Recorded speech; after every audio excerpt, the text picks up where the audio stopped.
Today on 3D Outdoors, we're going to go over how to sight in your AR15 rifle at 10 yards so you get a 200 yard zero. Stay tuned.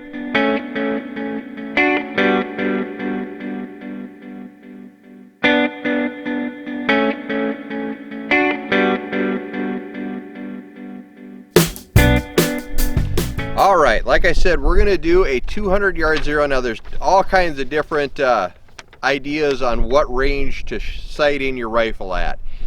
Today we're going to do a 10 yard, which will give you, and I'll show you how to do that, to get a 50 yard zero, which will give you a 200 yard zero. Now out at 300 yards you're probably a foot low, maybe a little more.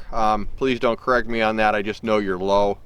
The 300 yard zero is probably a little better, gets everything in a little tighter, but today for this close range we're going to show you how to do a quick 10 yard, because everybody has 10 yards to sight in. Now this is not my target, not my idea. I found this on the internet, so I'm not going to take credit for it, but I am going to share it with you.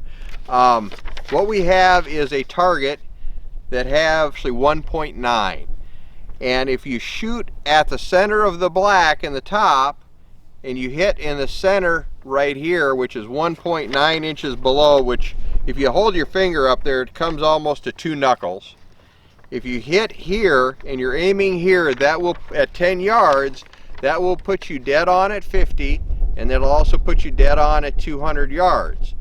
And everybody has like 10 yards they can shoot at. If your local indoor range will let you come shoot a higher power rifle like a 223 5.56 on it, you could sight that in your local range because you have 10 yards to do that in. So that'll help you out. So let's take some shots. We'll get this sighted in.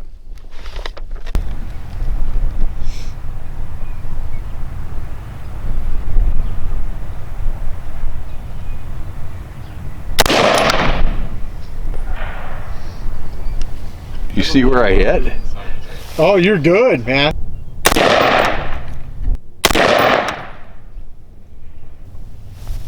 Alright, as you can see right there by the shots on there, I'm right at that bottom crosshair, which is 1.9 inches low. So that's going to put me right on at 50 yards, right on at 200, and obviously I'm going to be a little low at 300. But pretty much most things that you're going to be shooting at when you're varmint hunting or anything like that, you're going to be right on where you need to be.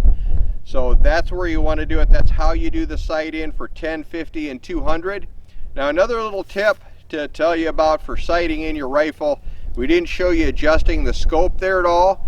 It works really well if you have 2 people. If you fire a shot and you have a spot that you're aiming and you fire one shot, you can hold on to where you aimed the gun at and have the person that's with you adjust the scope so it goes to where you actually hit. So if you're sighting up here and you hit down here, you have the person adjust the scope adjustments while you hold steady on that aim point down to where you hit, and your next shot you should be right on. So that'll save you some ammunition as well. But as you can see there, we're all set with this rifle for 200 yard zero. This is Dan with 3D Outdoors, reminding you to get into the outdoors and enjoy everything it has to offer. If you like this video, make sure to hit the subscribe button at the bottom. See you next time.